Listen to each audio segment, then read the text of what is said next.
Hello everybody and welcome back. This video is about the upcoming semifinals in the ATP World Tour Finals tomorrow.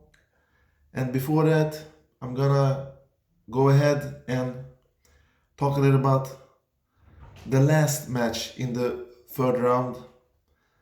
And that was the match between Alexander Zverev and Daniil Medvedev, which ended recently a couple of minutes ago. Zverev won that battle in two straight sets.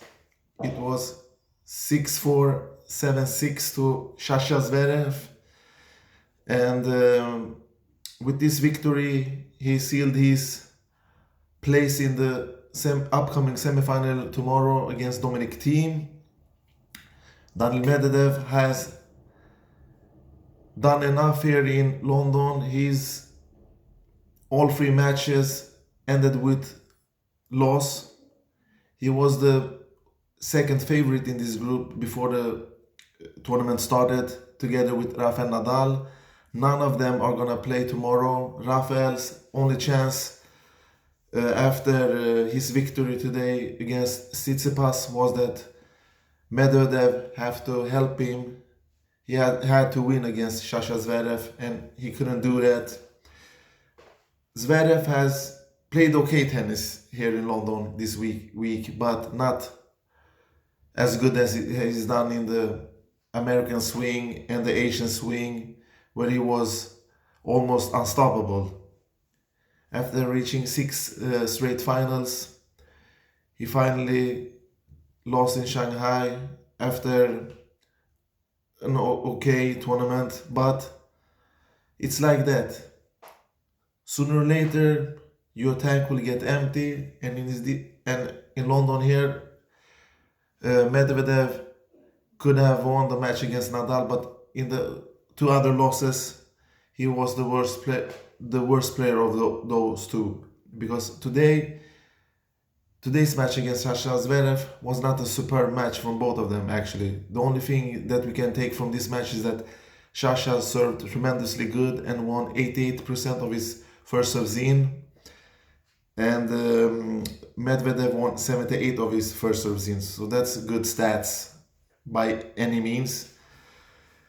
And Sasha hit 21 winners, included 8 aces. That's a low number for him. He has to do much better tomorrow if he want to beat Thiem, because Thiem has started to return good recently, and he made 19 unforced errors, and Daniil Medvedev made 18 winners and 16 unforced errors. So this was a tight match if you look at the number of points. Zverev only won a couple of points more than Medvedev, but Sasha won the tie break and then broke him in the first set. He took one of his two opportunities. Then Sasha never faced the break point either, so his service rock solid. So if he wants to beat Thiem tomorrow, he has to serve bombs like he has done the whole week. He has to play with confidence. He has to hit hard as he does. His backhand, his forehand, everything must work like he has done this week. And we have seen Sasha many times before that he can go on vacation. He will disappear from the match. Sometimes he's not there mentally and physically. He's there physically but not mentally, and he does sometimes too much unforced error, too easy. Something gets in his head, and that's a big disadvantage for him when he plays, because he trails already 5-2 to Dominic Thiem in the head-to-head. All of their seven previous meeting, except one, has played on clay. The only time they have played on hardcourt was in Rotterdam 2017, and Dominic Thiem won that match. Other 6 matches they have played on clay, and on clay, Dominic Thiem is up 4-2 against Sasha Zverev. So he has his number. He's the better player of them. If you look, Dominic has been in 2 Grand Slam finals in Roland Garros. Zverev have won 3 master titles. Team has only one master title, and that was in this year's Indian Wells where he beat Roger Federer. But both of this player has, at least Dominic Thiem, he has raised his level since this year. He has taken another step. Sasha has always been there, but he misses some component in his game, and that's the mental aspect. His endurance is not as good as Dominic Thiem. Dominic Thiem can play for hours. He can hit. He's like a ball machine, like Medvedev, and the problem, he hits very hard. So Sasha will have to be cautious and not let Dominic Thiem swing, because when he swings a la Wawrinka. He's a hard hitter. He can hit through you. He's one of the few players in the world that can hit through Novak and Rafael Nadal. We have seen them many times. And the other guy is Stan Wawrinka when he's in full shape. And Dominic Thiem has worked on many things since he got the Chilean ex-former player Nicolas Massou in his team. His backhand has always been a huge weapon. His forehand also. And his kick serve, second serve, is magical. That allows him to win many extra points. It surprises the opponent with tricky angles, with the bounce and everything.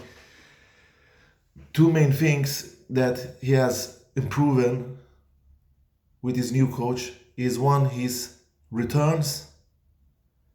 The second one, and most important thing, is his low unforced error numbers since Nicolas Massou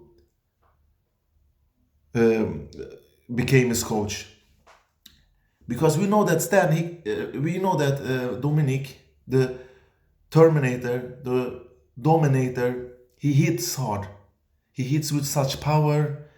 It's always difficult to respond to a baseliner with that huge weapons that Dominic Thiem have, because his forehand is huge. He has a huge swing. His backhand also, and he gets advantage of the high bounce here in London and on clay, of course, because that gives him time to swing actually, and that's how he beat Roger. That's how he beat Novak Djokovic, and that's how he will probably beat Zverev also, because I think that Dominic Thiem will win this match, but it's gonna be a tight match. I think this can go to a decider, and there are some main factors that are gonna decide this match. It's the unforced error numbers, of course, especially from Sasha's side, and then it depends on how Sasha serves. He has served solid all this week, so I'm not worrying about his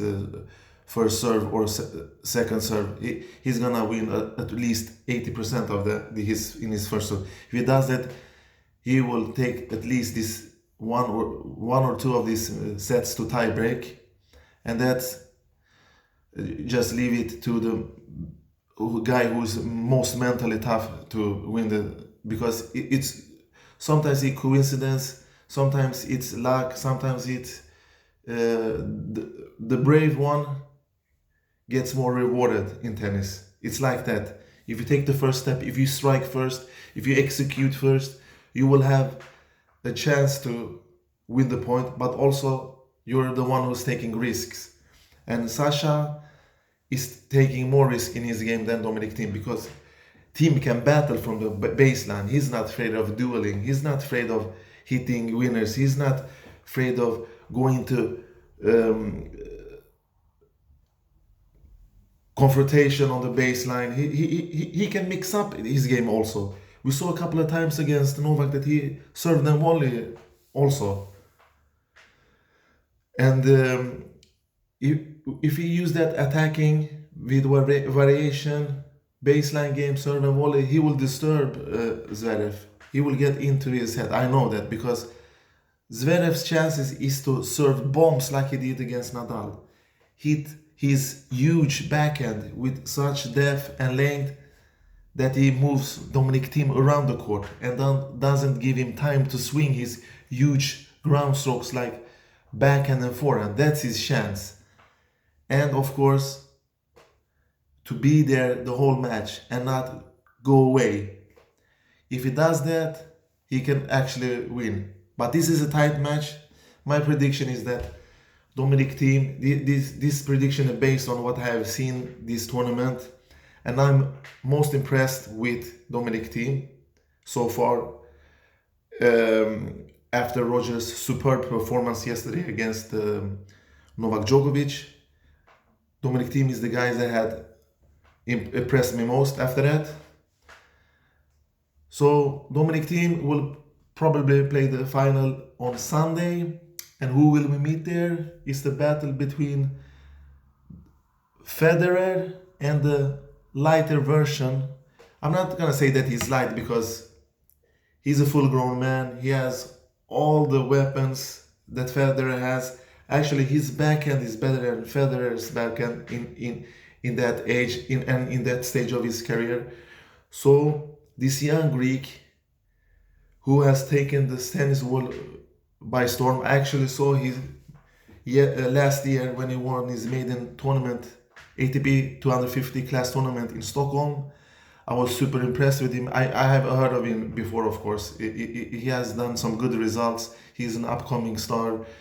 Maybe as many people have hyped him as a future number one or Grand Slam, multiple Grand Slam winner. I will take it easy with that talk, because if you're gonna be a multiple Grand Slam winner, at least first I want to see you win first one Grand Slam, and then after that we can talk. Then you can first you have to lift the trophy and call yourself a champion. Then we can talk, because people are hyping Shapovalov, Aliassime. They even hyped Galmo, Fins, and Benoit Paire as a future Grand Slam, multiple Grand Slam winners. And where have they gone?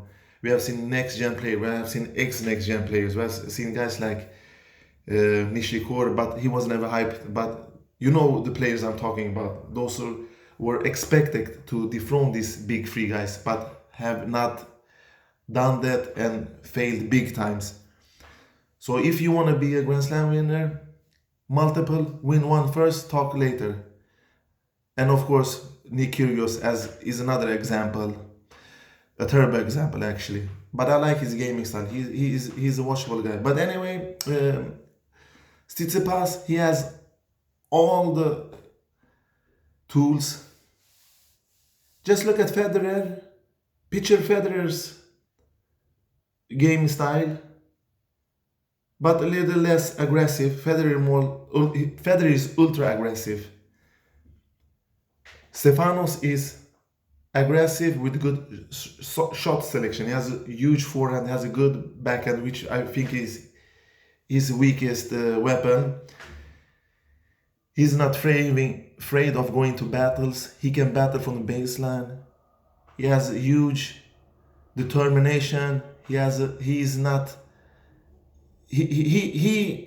mentally weak. He just moves on. If he wins, he wins. If he loses, he doesn't let it get to his head. Sometimes you hear him scream on court and talk with himself and do gestures, look at his coach team, but that's not a sign of weakness. He's mad at himself. He wants to do it so perfectly. He wants to do it so good that when he doesn't do that, he shows his feelings. Nadal is not like that. You can see sometimes when he misses, he loses like he does some grimace. You know that he's not satisfied with that shot. Stefanos have a chance to beat Roger. We all know he beat Roger earlier this year in Australian Open. I think it was the 4th round. Then Roger went on to win against him 6-4, 6-4 in the final of Dubai. And just a couple of weeks ago, Roger Federer beat him again 6-4, 6-4 in Basel. A very convincing win from Roger's side. He never gave him a chance. Even though he took 8 games from Roger, Roger was safe all the time. It was no question about who was the better player. Roger showed no mercy. Even if he didn't destroy Tsitsipas, he was the much better player. And how can Stefanos Tsitsipas beat Roger? After the poor performance we saw against Novak, if he has that level, the young Greek can also pack his bags. But it's not likely to see Roger do two monster, superb, vintage performance nowadays. Even though he's 38 years old, he's an amazing ball striker. He is the guy that everybody picks up in their brain first when people talk about tennis. And Federer, um, if he holds a normal standard, which is enough to reach quarters and semifinals, a normal, not super mode, but a decent level of Federer will take this match into an interesting tight battle. But Tsitsipas is more experienced now. He has learned some lessons along the way this year. He has deserved his place in these ATP finals. He will go on and do his best. He will not go home as a freshman. He will fight to his falls down. Or if Rogers performs a super performance like he did that against Djokovic, then, like I said, he will win this match. It depends a little bit on the status of Roger Federer, because if Tsitsipas has a smart game plan, which I think he has, because he has a good coach around him, he knows what to do. He will play against Roger's backhand, he will serve, he will have his own game, he will try to move Roger from corner to corner, and don't give him time to execute his first strike tennis. That will probably be Tsitsipas' game plan. And Federer, main thing, serve, of course, always. The last thing that's gonna leave Roger is his serve. He can always rely on his serve. And the unforced error numbers, of course, from his backhand and his returns. As always with Roger. Because when you play ultra aggressive first strike tennis, you play with small margins. That's why he does more unforced errors than a safe player like Nadal and Djokovic. We all know that. They play safe. They barely give away points. They don't make mistakes like Roger does. But when everything works for Roger like he did yesterday with only 6 unforced errors against Novak, you're helpless. You saw. When have you seen Novak that helpless? It was a very long time ago. And I don't think that Nadal would have changed anything either in that match. It would have been the same. If you remember the Indian Wells, I think it was the final, or was it semifinal? I think it was the final between Roger Federer and Rafael Nadal 2017, where it was almost similar to this match that he played against Djokovic. No mercy, he won 6-2, 6-3, I think. He just blew Nadal off court. And that's a hyper fast hard court also. ATP London finals, Shanghai, Cincinnati. Those are tournaments that Roger has the upper hand against his main rivals Nadal and Djokovic. And that shows that Rogers, when his first strike tennis works, he's vintage. He's a beast mode. He's what you can call it whatever you want. Untouchable level. I would say untouchable level. But like he played against Djokovic, everything has to work for him. Because one of the things that I was also very impressed about Roger's game against Novak, he moved smooth. He was smooth around the court. He didn't look like he was 38 years old. He moved like a young Shapovalov, to take an example. Not because he's the fastest runner, but I just put out his name. But he's still fit. Roger won't be in this level if he's not fit, even if he's at the age of 38, my friends. 38 is just a number. Because with these fit players, they have raised the bars, they are prolonging their career longer. Some of them are exceptional. Roger is the one of a kind. And I think that Roger will win this match 2 straight sets or in a decider. It depends. But one thing is for sure, it's going to be 2 interesting matches. And Shasha, who took the seventh spot very late to qualify for this tournament, has done a good result. He's a force to count on, but I hold the team as the favorite, and Roger, I hold the favorite not only based on his performance against Djokovic. He has started to get he feels now he's close. He's always been a player that likes to play in the ATP finals in London. He has been here in if it's 16 out of 17 attempts in semifinal. That's a huge achievement. So Roger, no, he's very close, but he's not there yet. He still has to win 2 more matches to extend his lead here, to win his 7th victory. And one last word, congratulations Nadal for your year 1 ranking, and you will have the top spot on the ranking. Great achievement, tremendous year by you by any standards. You won 2 Grand Slams, and now we will see what the next year brings for him. He will dare to compete as usual. Don't count him out, you haters. No, I'm just joking. Alright, thanks for watching this video. Take care and bye bye.